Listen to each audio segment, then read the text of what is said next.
आ रहा है मेरा पिक्चर नया जिसमें बच्चन है विलन और हीरोइन जया।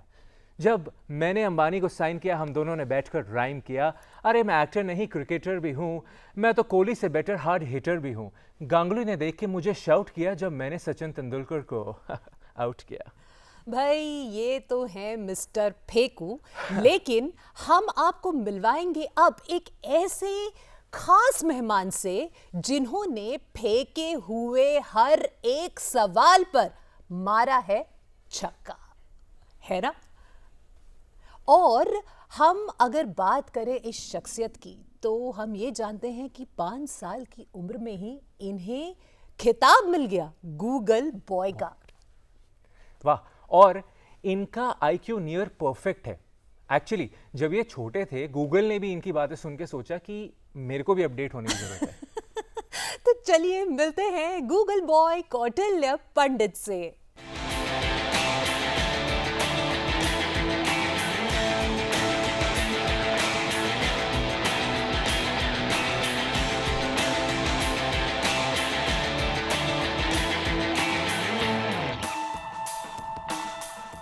तो स्वागत है डीडी मॉर्निंग शो में हमारे बहुत ही खास मेहमान कौटिल्य पंडित का। कौटिल्य बहुत बहुत स्वागत है। Thank you very much ma'am, thank you very much sir.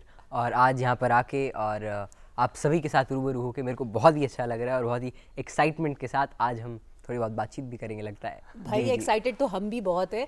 मुझे ये बताओ कि जब मैं 5 साल की थी, मुझे याद नहीं, लेकिन मैं जब अपने आईक्यू के बारे में सोचती हूँ मुझे लगता है मैं सिर्फ गुब्बारे गिन पाती थी या टॉफीज या चॉकलेट्स गिन पाती थी, और आपने तो पूरी वर्ल्ड की जीडीपी याद कर ली और न जाने क्या क्या क्या क्या, कुछ भी पूछो आपके पास हर एक चीज का सवाल होता था। तो ये जो सुपर पावर है ये भाई मिली कहाँ से आपको? नहीं, बच्चे खैर अच्छे होते हैं। और जब आप 5 साल के बच्चों के पास जाएंगे या किसी भी छोटे बच्चे के पास जाते हैं तो अमूमन आप देखेंगे कि उनके पास बहुत सारे सवाल होते हैं। वे जानना चाहते हैं कि क्यों है। अगर यहाँ पर अगर आपके पास कोई माइक है तो क्या है, अगर आपके पास कोई कप है तो क्यों है, कैसे है, कोई चीज़ है वो उसका रीज़न क्या है उसके पीछे। हर चीज़ के लिए बहुत सारे सवाल होते हैं।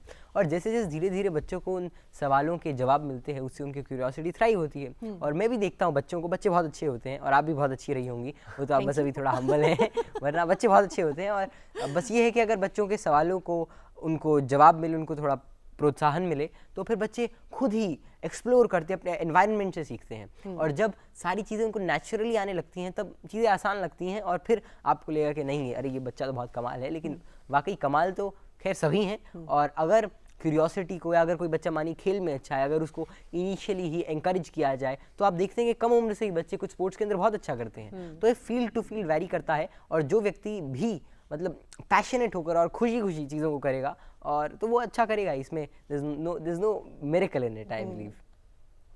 तो मैं तो यही कहूँगा कि शायद आपकी क्यूरियोसिटी को आपके पेरेंट्स ने इतना ज़्यादा प्रोत्साहन जी, दिया। पेरेंट्स ने, सभी ने, मतलब जो भी घर पे बाहर है ना, जो जितने भी लोग हैं, जितने भी मतलब एक लार्जर परिवार तो होता ही है जिसमें पूरी फैमिली होती है, फैमिली फ्रेंड्स होते हैं, दोस्त होते हैं, सभी से कुछ ना कुछ सीखने को तो मिलता ही है। और जब आप एक पॉजिटिव एटीट्यूड रखेंगे कि नहीं मेरे को कुछ सीखना है, मेरे को मतलब ओपन रहना है और एक कोकून में नहीं रहना, तब आप देखोगे कि आपके बाहर की जो दुनिया है उसमें बहुत सारी चीज़ें इंटरेस्टिंग हैं, उसमें बहुत सारी चीज़ें हैं जिसके बारे में आप सोच सकते हो, जिसको आप देख सकते हो। घूमने के लिए बहुत सारी चीज़ें होती हैं। तो when you not in the cocoon you believe that everything has a sense of newness in it. और जब आपको वो लगता है तब आपको मज़ा आता है।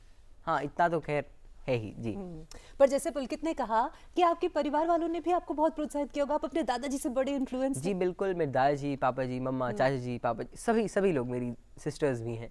और जैसे आज मैं अभी अपने ताऊ जी के साथ आया, वे भी, जितने भी लोग हैं सभी से कुछ ना कुछ सीखने को तो मिलता ही है। और बात ये है कि देखिए जब आप किसी भी चीज़, जैसे अगर मैं अपने बारे में बताऊं तो जब मैं खैर छोटा ही था भी बहुत सारी, ऐसा नहीं कि किसी एक पर्टिकुलर सब्जेक्ट के ऊपर बातें होती हैं, सवाल होते हैं। अभी जब मैं 5 साल का था तब भी मैं पूछता था कि देश की पॉलिटिक्स के बारे में, जब घर पे डिस्कशन आमतौर पर होता ही है, मैं भी उसके अंदर एक्टिवली पार्ट लेता था। जब मेरे को पता चलता था कि आप रुपये की ये वैल्यू है या थोड़ा कम हो गया तो मेरे को भी थोड़ा सा दुख होता था। तो या होता है। तो खैर ये है कि सारी चीज़ों से मैं अपने आप को रिलेट करता हूँ, या जो भी मतलब, क्योंकि आप जिस चीज़ में इंटरेस्टेड होते हो आप अपने आप को और इंक्लूड करना चाहते हो, आप उसको मतलब अपने आप से you don't try to make yourself cut or excluded from that. And whenever sense of inclusion or whenever sense of attachment comes with any particular thing or with any particular entity, फिर वो चीज़ आपको लंबे समय तक आपके साथ रहती है, आपके ख्यालों में, आपके सबकॉन्शियस में, आप उसके बारे में बैक ऑफ द माइंड सोचते रहते हो। तो नॉलेज तो आपने बहुत गेन करी है, बट इसके साथ नहीं साथ बहुत तो नहीं, अभी तो बहुत कुछ करना है, और अभी तो खैर मैं 17 ही साल का हूँ और आगे चल के बहुत सारी चीज़ें हैं जो करनी है, सीखनी है। तो खैर अभी जैसे आज यहाँ पर आए तो खैर मज़ा तो आ ही रहा है, लेकिन ये है कि धीरे धीरे थोड़ा थोड़ा नॉलेज बढ़ रहा है, और this is what matters. Knowledge के साथ साथ आपने और क्या, जैसे स्पोर्ट्स में, को करिकुलर एक्टिविटीज़ में आपने क्या सब सीखा एंड पार्टिसिपेट किया? जी, I have done a lot of things. जैसे मेरा एक यूट्यूब चैनल है कौटिल्य पंडित के नाम से, it has almost like 2 lakh, near about 2 lakh subscribers. और I don't post on regularly, लेकिन इसके अलावा I am a TED speaker, जैसे परसों I am giving TED talk. Other than that I have, you know, I play a lot of sports. I read books, and in sports I play cricket, football, table tennis, swimming, जितने भी available sports होते हैं generally मैं सारे खेलता हूँ, और खूब मतलब पैशनेट होके प्रॉपरली खेलता हूँ, कॉम्पिटिटिव होके। फिल्में भी देखते हैं? फिल्में भी खूब देखी है मैंने। जी जी। अच्छा, तो ये बताइए कि जब आप पहली बार एक बहुत बड़े रियलिटी शो में अमिताभ बच्चन जी से मिले, आप तो बहुत छोटे से थे, नन्हे से थे, इंस्टेंट फेम आपको मिला, क्या पूरी छोटा तो मैं दुनिया अभी हूँ, आपको थोड़ा सा जानती बस थी। नहीं, नहीं, आपसे थोड़े पुलकित से भैया बड़े से तो हुए, बहुत छोटा हूँ अभी। थोड़े से बड़े हुए, हमारे लिए तो आप बहुत छोटे हैं, 17 साल तो मतलब सच में बहुत छोटे। लेकिन जब वहां गए थे ना, तब तो बहुत ही छोटे थे, एकदम नन्हे से बच्चे, है ना।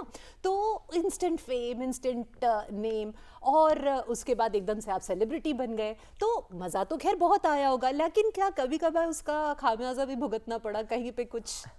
खामियाजा ऐसे क्या, मतलब जनरली ऐसे होता था कि जैसे मैं कहीं जा रहा हूँ, किसी एयरपोर्ट पे हूँ या कहीं भी हूँ, तो लोग खैर आइडेंटिफाई कर लेते थे, तो उससे फिर फोटो वगैरह, खैर अच्छी बात है। लेकिन जब थोड़ा सा हो जाता था, तो मैं भी बच्चा था, तो मैं भी ऐसे हो जाता था क्यों, और मतलब मैं भी परेशान हो जाता थोड़ा। लेकिन नहीं, अब थोड़े बड़े भी हो गए, और फिर ये है कि बहुत कुछ, देखिए मैं बहुत सारी नई जगह गया, and I met lot of people, and due to that I learn lot and I gain new experiences. और वो जो नए एक्सपीरियंस थे, जिसकी वजह से मानिए कि अगर मैं कहीं पहाड़ों पे कहीं जा रहा हूँ और मैं कुछ देख रहा हूँ, कहीं नए लैंडस्केप को देख रहा हूँ, तो बहुत खुश होता है। कहीं भी जा रहा हूँ, रास्ते में ट्रेन की जर्नी है, रास्ते में चंबल के बीहड़ पड़ रहे हैं, अगर मैं साउथ में जा रहा हूँ, तो मेरे को ऐसे लगेगा कि नहीं, देयर इज समथिंग, और उससे उसकी हिस्ट्री अटैच्ड है। तो फिर वो सारी मेमोरीज, वो सारे एक्सपीरियंसेस, उनसे उनके इर्द गिर्द के बहुत सारे सवाल, अपने आप में एक पूरा मतलब एक कॉम्बो हो जाता है, और बहुत सारी चीज़ हो जाती हैं उसके अंदर वर्थ रिमेम्बरिंग, और जिससे आप खुशी ले सकते हो, खुशी ढूंढ सकते हो।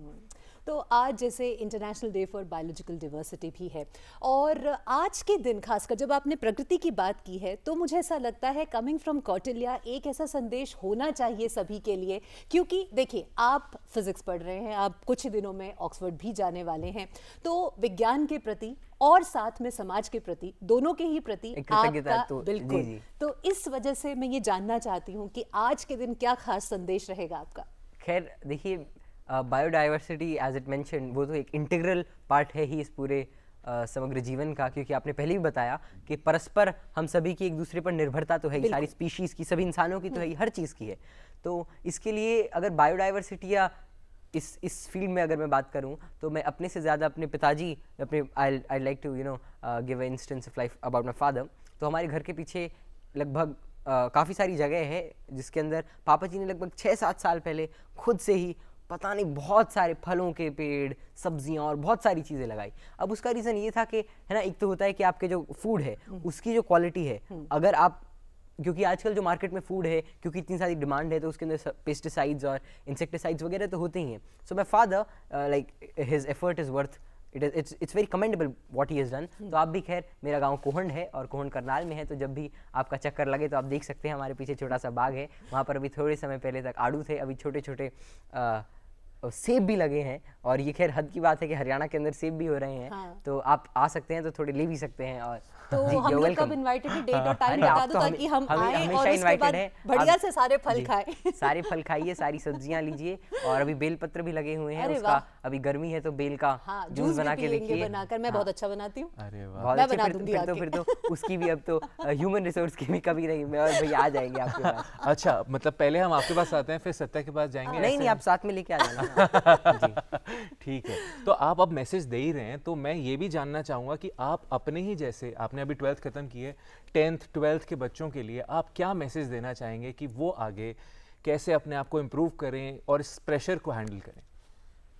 जो बच्चे एक ऐसे पड़ाव पे होते हैं जब उनको लगता है कि उनके सामने जो चीज़ है, जनरली जैसे आपने 10th और 12th की बात करी, तो उसका रीज़न ये कि एक बोर्ड्स एग्जाम के होते हैं, कॉम्पिटिटिव एग्जाम्स होते हैं, जिनको हमें लगता है कि ये हमारे लाइफ के अंदर एक नया पड़ाव लेके आ रहे हैं। अगर हम इनको एस करते हैं तो बहुत अच्छा, और बहुत सारे स्टूडेंट्स के मन में होता है कि अगर ये मेरे से एग्जाम क्लियर नहीं होता है तो फिर रास्ता थोड़ा मतलब वो साफ नहीं है, अंधेरे अंधेरे वाला रास्ता है। तो जब ऐसा लगता है तो उनको ये चीज़ पता होनी चाहिए, या कि देखिए obviously life is very big and we get to learn a lot of things. तो जो इस जर्नी के अंदर आपने सीखा वो बहुत ज़रूरी है। और 10th और 12th के एग्ज़ाम अगर आप थोड़े लाइट हार्टेडली देंगे तो आप देखिएगा आपके एग्जाम्स बहुत ही अच्छे जाएंगे। क्योंकि कंटेंट जो है वो उतना मुश्किल नहीं है। जनरली क्या होता है, हम अपने दिमाग के अंदर, हम अपने थॉट्स के अंदर उसको बहुत ज़्यादा मतलब अपने आप को फंसा लेते हैं, और फिर उस हम जनरली क्या होता है, आई हैव सीन, मेरा पर्सनल एक्सपीरियंस भी है थोड़ा कि जब कोई एग्जाम आता है तो हम एग्जाम के बारे में ना पढ़ के उसके बारे में सोचते ज़्यादा हैं। और जो टाइम होता है जब हम कर भी नहीं रहे हैं कुछ काम और सोच रहे हैं और हमें पता है कि टाइम जा भी रहा है, तो वो एक ऐसा लूप होता है, जो एक वेब होता है जिसमें आप फंसे जाते हैं थोड़ा ऐसे धीरे धीरे। फिर बाद में अगर ज्यादा हो जाए तो वही बच्चे गिल्ट में चले जाते हैं, और we have seen a lot of things happening. अच्छा, एक लाइट हार्ट क्वेश्चन पूछूं आपसे, आप तो गूगल बॉय थे, आई एम श्योर हमेशा से टॉपर रहे होंगे, है ना? नहीं, मैं खैर मेरे बुरे नंबर तो नहीं आए कभी, लेकिन हाँ ठीक नंबर 90%, 92, 93 वैसे मैंने अभी तक मतलब 9, 10, 8, 9 तक तो मेरे से किसने आज तक मेरे स्कूल के मार्क्स पूछे ही नहीं। क्योंकि मैं बहुत जगह जाता और बहुत चीज़ें सीखता, और मेरा मतलब अलग टाइप की बुक्स पढ़ता, ना कि सिर्फ करिकुलम की। तो बिल्कुल ये बहुत जरूरी बात है कि जब हम लर्निंग की बात करते हैं ना, तो एक होलिस्टिक अप्रोच होना चाहिए। It's not just about the purpose है, जो पर्पस है लर्निंग का, वो है कि आप एजुकेट हो, और जो एग्जाम्स हैं वो एक मापदंड है कि वो आप देख रहे हैं कि नहीं आप एजुकेट हो रहे हो या नहीं। अगर मतलब आप एजुकेट ही नहीं हो रहे तो क्या फायदा इस सिस्टम में रह के। अच्छा, लेकिन एजुकेशन जो है it is a lot more than those marks. Absolutely ये बात बहुत जरूरी है समझने की। अच्छा, एक बात बताइए, कभी जब आप एग्जाम्स देते थे तो कभी ऐसा होता था लोगों के पीछे लड़ाइयाँ हो रही है कि नहीं भाई हम बैठेंगे कौटिल्य के पीछे, हम बैठेंगे कौटिल्य के साथ में, थोड़ी कभी चीटिंग कराइए? देखिए, अगर मैं बता दूं तो खैर मेरे जो पैक्ट हो रखा है कि ना बताने का, उसके साथ गलत होगा, तो मैं नहीं चाहूंगा कि मैं अपनी जबान से उतरूं। हाँ, और वो भी नेशनल टीवी पे, वो भी नेशनल टीवी पे जो कि रिकॉर्ड हो रहा है, तो खैर I'll abstain answering it। Okay, चलिए ठीक है। तो अब जो आप ऑक्सफोर्ड जाने का सोच रहे हैं, और मैंने सुना है आप फिजिसिस्ट बनना चाहते हैं, क्वांटम मैकेनिक्स आपको बहुत पसंद है, कुछ इस पे अगर आप हमें बताना चाहेंगे, आपका क्या विजन है आगे लाइफ में? जी देखिए, जहाँ तक की बात, जैसे I'll be doing my UGs and my my further education from Oxford this year in October, I'll be commencing it। तो मैं सोच रहा हूँ कि जहाँ तक फिजिक्स जैसे सब्जेक्ट का सवाल है, तो फिजिक्स इज़ अबाउट कि आपके जो एनवायरनमेंट है वो कैसे काम कर रहा है, उसके अंदर क्या चीज़ें हो रही हैं। और जैसे ही आप क्वांटम मैकेनिक्स के एक एस्पेक्ट को खोलते हैं उसी डोमेन के अंदर, तब आपको पता लगता है कि नई चीज़ें जो हैं वो बहुत कॉम्प्लेक्स हैं, उसमें बहुत सारी ऐसी चीज़ें जहाँ पर अभी गुंजाइश है सोच की, नई चीज़ों की, नए आइडियाज़ की, नए थॉट्स की। तब ऐसा लगता है कि नहीं, मतलब इसमें कुछ करना चाहिए। और क्योंकि जब थोड़ी चीज़ें पढ़ते हैं, and you know when I read a bit of like Feynman lectures or some other books regarding quantum mechanics, like there's a book of DJ Griffiths on quantum mechanics. These are primary books only, लेकिन these have some good introduction about quantum mechanics। तो उसके बाद ही एकदम मतलब एक नया ideas आने लगते हैं। खैर उनमें से आधे आइडिया गलत होंगे, लेकिन तभी आइडियाज़ आने लग गए हैं ना। जब आइडियाज़ शुरू होने लगते हैं, भले उनमें कुछ आधे काम ना करें, तब भी आपको लगता है, तभी आप एक एक्टिव मोड में आ जाते हो। और जब वो एक एक्टिवनेस आती है, तब आपको लगता है कि नहीं, things are moving, and when your mind works, when you think of genuine ideas, genuine possibilities, then it's a good path. It's very interesting। आज हमने प्रोग्राम की शुरुआत भी इसी बात से की है, एक सोच है जो दुनिया को बदल सकती है ना? तो वो सोच का आना बहुत जरूरी है, और वो तभी आएगी जब आप चीजों को ऑब्जर्व करेंगे, पढ़ेंगे, और आपके आसपास इतना कुछ घट रहा है, आप उसे इम्बाइब करेंगे, है ना, अपने अंदर लेकर आएंगे। अच्छा, ये बात बताइए कि आप, जैसे आपने खुद ही कहा कि आप एक टेड स्पीकर भी रहे हैं, है ना, और अभी भी आप डिलीवर करने वाले हैं एक टेड टॉक। उसके अलावा आप बड़े बड़े CEOs को एड्रेस कर चुके हैं, बहुत सारे बड़े बड़े ऐसे फोरम्स हैं, इसरो में भी शायद आपने टॉक दिया है ना? तो कभी आपके टॉक के बाद किसी का कोई ऐसा मैसेज आया हो जिसने आपको ना, मतलब जैसे कहते हैं ना, अंदर से छू जाता हो, ऐसा कोई मैसेज?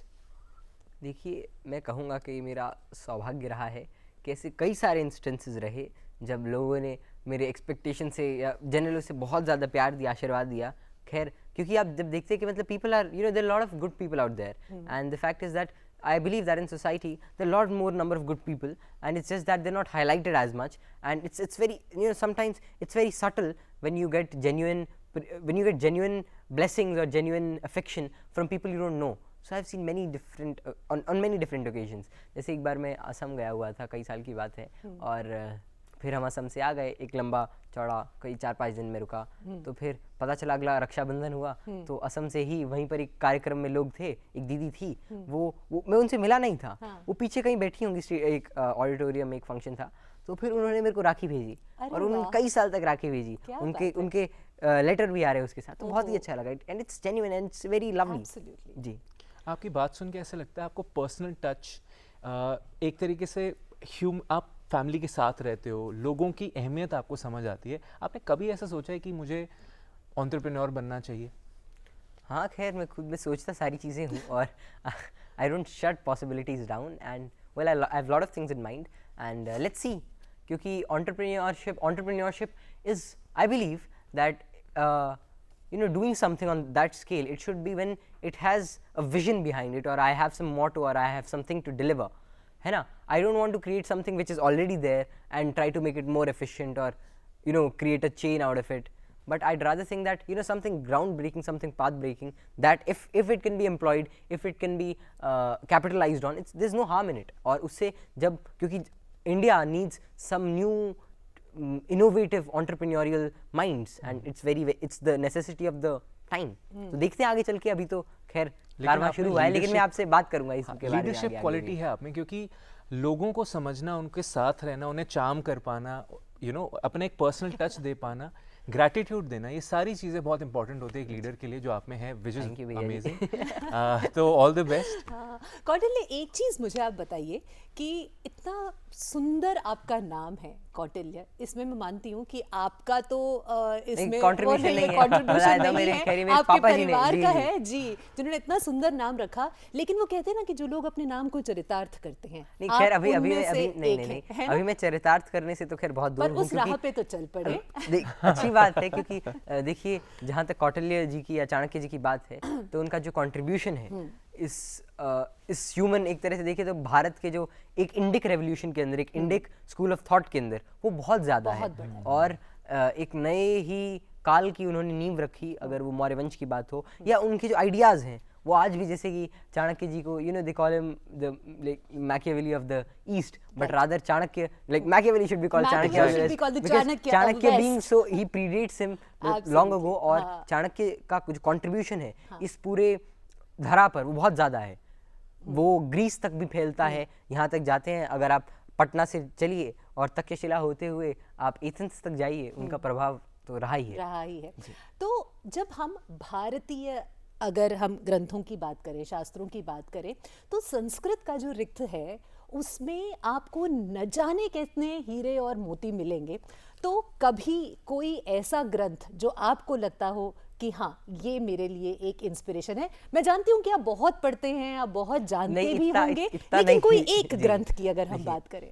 जी खैर, मैंने इन माई लिमिटेड नॉलेज जितना मैंने देखा है, जितना मैंने पढ़ा है या सुना है, उसके अंदर एक बार मैंने, जैसे शंकराचार्य जी का भाष्य है, आदि शंकराचार्य जी का, उनके मतलब जैसे 3 चीज़ों पे भाष्य जनरली तो होते ही हैं, प्रस्थानत्रयी जिसे बोलते हैं, जिसके अंदर वेदांत है, और ब्रह्मसूत्र है, और गीता है, भगवत गीता है। तो जो क्योंकि ब्रह्मसूत्र वगैरह तो खैर it's very long on the path of line, क्योंकि उसके अंदर तो बहुत ही निहित गूढ़ मतलब हैं, जो कि जिनका मतलब बहुत है, लेकिन आपको समझने पड़ेंगे, आपके पास वो आइडियाज़ होने चाहिए, वो प्री नॉलेज होना चाहिए। तो मैंने शंकराचार्य जी का, आदि शंकराचार्य जी का गीता पर भाष्य थोड़ा ही पढ़ा, लेकिन उसके अंदर एक एक श्लोक की जो व्याख्या है, उसके अंदर पॉसिबिलिटीज़ हैं, उसके अंदर जो वेदांत की जो बात कही गई है, जैसे आपने अभी थोड़ी देर पहले राजा राम मोहन रॉय जी के बारे में भी कहा, तो वेदांत जो है वो ऐसी चीज़ों को देखते हैं कि Vedanta is like it's just like, you know, कि ओशन है और उसके अंदर वेव है, और वो हर जगह है, वो हर आइडिया के अंदर है, वो हर कॉन्सेप्ट के अंदर है। इसके अलावा जैसे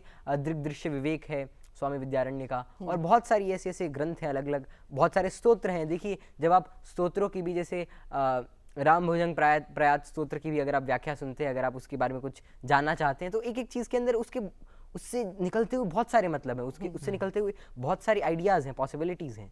तो वो मुझे अच्छा लगता है। अगर मैं आपसे एक बात पूछूं, स्कूल में बहुत से सब्जेक्ट्स होते हैं, आपने अभी इतने सारे वेद शास्त्र इनकी बात करी, ऐसे कई सब्जेक्ट्स हैं जो नहीं पढ़ाए जाते। जी। अगर आपको अपॉर्चुनिटी मिले स्कूल में कुछ एडिशंस करने की, क्या सब्जेक्ट्स, क्या नॉलेज आप एडिशनली ऐड करवाना चाहेंगे स्कूल में? काफ़ी अच्छा सवाल है, इसके बारे में अभी मैं सोच के बताता हूँ आपको। देखिए, जनरली स्कूल्स के अंदर, जैसे मैं एक on a different note, generally लोग कहते हैं कि स्कूल्स के अंदर जो बुक्स हैं या ना, they need to be updated and all, but I believe कि जो एनसीईआरटी इस टाइप की बुक्स हैं, इसके अंदर बहुत ही, these are very good books because they have been मतलब made for the masses by some of the great experts of India and they have knowledge in their field. The problem is कि जो उसका application है वो उतने passionately नहीं होता और वो मतलब half-heartedly होता है आधे टाइम। तो वो that is the core issue। क्योंकि अगर आप एक नया सब्जेक्ट भी ला दोगे, अगर आप मानिए कि आप बच्चों को एंटरप्रेन्योरियल आइडियाज़ दे रहे हो, सो कह रहे हो कि नहीं आप इनोवेट करो, जब तक वो पैशन या बच्चे में नहीं होगा, टीचर्स में नहीं होगा, या उस सिस्टम में नहीं होगा जो उसको होलिस्टिकली एक एंथुजियाज्म लाता हो चीज़ों के प्रति, तब तक वो चीज़, उनका रिजल्ट उनके रिजल्ट नहीं देखने को मिलेंगे। क्योंकि अभी भी बच्चे ऐसे हैं, कुछ बच्चे ऐसे भी हैं जो आज भी अपने आइडिया, अपने बॉक्स से बाहर आकर, है ना, चीज़ें पढ़ते हैं, देखते हैं, फिर उनके आइडियाज़ आते हैं। और अब तो आप लिंक्डइन पे जाइए, आप देखोगे कि छोटे छोटे बच्चे कुछ कर रहे हैं। मे बी मतलब लिंक्डइन पे तो खैर लोग ज़्यादा भी बहुत कुछ लिखते हैं, लेकिन आप देखोगे कि लोग नई चीज़ें करने लग गए हैं। क्योंकि अब इन्फॉर्मेशन तो है, कि इन्फॉर्मेशन तो आपके पास है ही। अगर आप आज एंटरप्रेन्योरशिप के बारे में कुछ जानना चाहोगे, अगर आप कुछ फिल्म मेकिंग के बारे में सीखना चाहोगे, तो ऐसे नहीं कि आपको उसके लिए एक टीचर या बुक की ज़रूरत है, अब आपके पास सारी अवेलेबिलिटी है। अगर आप किसी दुनिया की सबसे अच्छी यूनिवर्सिटी के प्रोफेसर्स के अंदर के पढ़ाए हुए नोट्स चाहिए आपको, उनकी वीडियोस चाहिए, तो आपको सब अवेलेबिलिटी है। बस क्या आपके पास वो पैशन है? That is the question. Do you have that enthusiasm regarding it? और अगर आपके पास है तो करते हैं, और धीरे धीरे लोग आएंगे। आप देखोगे कि 10 साल में जो भारत के अंदर से ही, भारत से ऐसे लोग निकल सकते हैं और निकल रहे हैं जो they're going to do something path breaking, and I see this because firstly given the scale that India is and given how diverse India is, तो सभी एक तरीके से तो पल बढ़ नहीं रहे। सभी का एक तरह का नजरिया तो है नहीं। तो जब करोड़ों नजरिए हैं तो उनमें से करोड़ों पॉसिबिलिटीज हैं, और उनमें से बहुत सारी ऐसी होंगी जो बहुत आगे तक जाएंगी। बिल्कुल। जैसे पुलकित का बिल्कुल सही ऑब्जर्वेशन था कि आपका जो एक सोच है ना, वो बड़ी ह्यूमन सेंट्रिक है, इन द सेंस कि एक जैसे ह्यूमन टच को आप बहुत ज़्यादा मतलब वैल्यू करते हैं। और जब आप ये सोचते हैं, और जब हम आज की दुनिया में आर्टिफिशियल इंटेलिजेंस को देखते हैं, तो बड़े सारे इस तरह की बातें होती हैं कि क्या वो एक अच्छा सा पोएम लिख पाएगा, क्या वो संगीत बना पाएगा, जिसमें एक इमोशन की ज़रूरत है। तो when you see artificial intelligence as a budding physicist, as someone who is in love with science but also understands the beauty of nature and the beauty of human relationships, the beauty of human mind, which cannot be properly replicated, what are your thoughts about it? Well, as of now it's true that AI, they are advancing, but they're not on a level to as you said, replicate the exact sort of human ideas and human emotions. Well, 10 years from now, देखिए दुनिया इतनी जल्दी बदल रही है कि क्या पता क्या हो जाए। आई एम सेइंग दिस क्योंकि जब मैं अपने पापा जी से पूछता हूँ, दादाजी से पूछता हूँ कि जब आप छोटे थे तो कैसी थी, तो दिल्ली कैसी थी, तो शहर कैसे थे, तो ब्रिजेस थे या नहीं, तो उनके सामने वे कहते हैं कि सारी दुनिया बदल गई। और जब उनके दादा के पास जाएं, जो कि ज़्यादा लंबा काल नहीं है, जब आप देखिए ह्यूमन एवोल्यूशन का, तो 1902 के अंदर पहला प्लेन था, वो 1.5 के लिए उड़ा था, 1.5 एकड़, और वी कॉल्ड के मतलब humans are in flight now. और उससे लगभग 66 साल बाद in 1969 we were on the moon. तो और एआई ऐसी चीज़ है, क्योंकि एआई की सबसे बड़ी चीज़ जो मुझे लगती है कि एआई को ट्रेन करना इज़ ईजी, क्योंकि वो सेल्फ ट्रेन है, वो जो डेटा है अवेलेबल उसके ऊपर खुद अपने आप को ट्रेन करता रहता है। लेकिन देयर इज़ समथिंग, जब आप बात करते हैं ना, क्योंकि जब ह्यूमन कॉन्शियस या ह्यूमन आइडियाज़ या फीलिंग्स की बात आती हैं, तो वो ऐसी चीज़ें हैं जो शायद हम उसको कोड नहीं कर पाए, या अभी हम उतने सक्षम नहीं है, या क्या पता कर भी ना पाए, क्या पता कर लें। तो अभी लॉन्ग रन में हम भी हैं, या क्या पता हम भी कुछ उसके अंदर सीखें, देखें। तो अभी let's see, it has possibilities. तो अब हमारे पास इस बातचीत के लिए लगभग 1 मिनट का समय है, और 1 मिनट के समय में हमने ये बिल्कुल भी प्लान नहीं किया था, बट क्या ख्याल है अगर हम कुछ फटाफट से कुछ ऐसे सवाल इनसे पूछें जो कि इनके इनको दिखाता है कि इनकी क्या पसंद है क्या नापसंद बिल्कुल, है, कुछ इस बिल्कुल। तरह से एक छोटा सा रैपिड पूछिए, फायर हो पूछिए, जाए। आपके अच्छा, सामने हम, चलिए जी। ठीक है। एक ऐसा मंत्र जो आप बहुत दुखी होते हैं तो हमेशा अपने आप को याद दिलाते हैं, छोटा सा मंत्र। जी, छोटा सा मंत्र। हाँ, आपका पर्सनल मंत्र फॉर सक्सेस। पर्सनल मंत्र सक्सेस का मंत्र नहीं, हाँ सक्सेस में चीज़ें सुन लेता हूँ और उससे मैं खुश हो जाता हूँ काफ़ी। देखिए, listening is very ji, ji. important, है ना? जैसे हाँ। जैसे एक संस्कृत का एक विष्णु जी की स्तुति है, जैसे गरुड़ गमन तव भुजग शयन तव मनसिल सदुगमन, तो बहुत ही अच्छी है। और यू कैन एक्चुअली, जो भी लोग देख रहे हैं आप देख सकते हैं, इट्स वेरी ब्यूटीफुल। और ऐसी बहुत सारी अलग अलग चीज़ें And हैं। then- अब मैं एक तो आपको क्या कहूँ, लेकिन हाँ जैसे निर्वाण षटकम है आदि शंकराचार्य जी का, चिदानंद रूप शिवोहम शिवोहम, शिवोहम, जिसके अंदर बिल्कुल। वो बताते हैं कि मैं कौन हूँ। हाँ। वो सुनने में भी बहुत अच्छा लगता है, क्योंकि एक मतलब एक वो तो होता ही है ना कि आपको सुनने में भी अच्छा लगे, और उसका मतलब जब आप उसको लिरिकल वे में जाते हो तो आपको और भी अच्छा लगने लग जाता है। ऐसे जो गाने हैं, बहुत सारी चीज़ें सारे मैं सुनता हूँ, गाने भी बहुत सारे सुनता हूँ, पुराने गाने भी। अच्छा, आपका ये सारी फेवरेट गाना चीज़ें कौन सा है? भी। फेवरेट गाना, अगर एक। जी हाँ, ये मुझे अच्छे लगते हैं काफ़ी। जैसे थोड़े दिन पहले मैं पापा जी के साथ था गाड़ी में, निचाई जी के घर से आ रहा था अपने घर से, तो हमें से एक मन्ना डे जी का गाना है, पापा जी गा रहे थे, मुझे काफ़ी अच्छा लगा कि वो था कि तू प्यार का सागर क्या बात है, क्या बात है। हाँ, तो उसके अलावा बिल्कुल। एक- और और मन्ना favorite डे जी का एक physicist? और गाना था कि लागा चुनरी में दागा, वो बहुत लंबा गाना है, 5.5 मिनट का गाना है, उसके अंदर अलग अलग टाइप के रिदम्स हैं, वो चीज़ें चेंज हो रही हैं, और पापा जी उसको गा रहे हैं। मैं भी खैर मैं उतना सुरीला नहीं हूँ गाने में, लेकिन मैं भी गा रहा हूँ पूरा खुल के रात का समय। मन मम्मी से पीछे, गाना जरूरी मम्मी कह रही होता है, इतना तेज कॉर्टेज क्यों चला रहे हो गाने में, लेकिन हम दोनों गा रहे हैं तो अच्छा और लगा। लास्ट फेवरेट फिजिसिस्ट कौन है आपके? फेवरेट फिजिसिस्ट मुझे जेम्स क्लर्क मैक्सवेल काफ़ी बढ़िया लगते हैं, क्योंकि उनके जो काम है, जैसे मैक्सवेल की जो थ्योरीज हैं, उसके बाद जो दुनिया है वो अधिकतर चेंज हो गई। जैसे ही इलेक्ट्रिसिटी, मैग्नेटिज्म, ये सारी चीज़ें आई, तब से आप देखते हो कि दुनिया एक तरह से चेंज हो गई, बदल गई, है ना। बहुत साल थे, 1700 तक भी ये सारे जो चीज़ें हैं जो देख रहे हैं हम, ये लाइट्स हैं, है ना, यहाँ लाइट्स आपके ऊपर है, कैमराज हैं, ये सब उनके बिना ये आइडियाज़ कंसीव ही नहीं हो रहे थे। और जैसे ही ये सारी चीज़ें हमको पता चलने लगी, जैसे ही हम सारी थियोरीज आई, फिर उनको हमने चेंज कर, हम इलेक्ट्रिसिटी को और मैग्नेटिज्म को जब हम कंट्रोल या मतलब उनको आपस में मैनिपुलेट करने लग गए, वैसे वैसे दुनिया बदल गई। ऐसे ही पर्सनली मुझे खैर बहुत अच्छे लगते हैं Paul Dirac because of his nature which is very different from others. Richard Feynman for his passion of learning, for his passion of teaching, for his passion of thinking things in a new manner. और हमारी भी आपके लिए यही शुभकामनाएं हैं कि आपके पास बहुत सारे आइडियाज हैं, हम जानते हैं, और सबसे बड़ी बात है कि आपके पास वो जज्बा है कि आप कुछ कर दिखाएं। और आपके लिए शुभकामनाएं कि आपके आने वाले जीवन में हम जब थोड़े सालों बाद किसी और से पूछे तो वो कहें कि भाई हमारे जो आइडियल हैं वो कौटिल्य पंडित है। बहुत अच्छा लगा कि आप डीडी मॉर्निंग शो में हमारे साथ आए। Thank you so much for joining us. Thank you.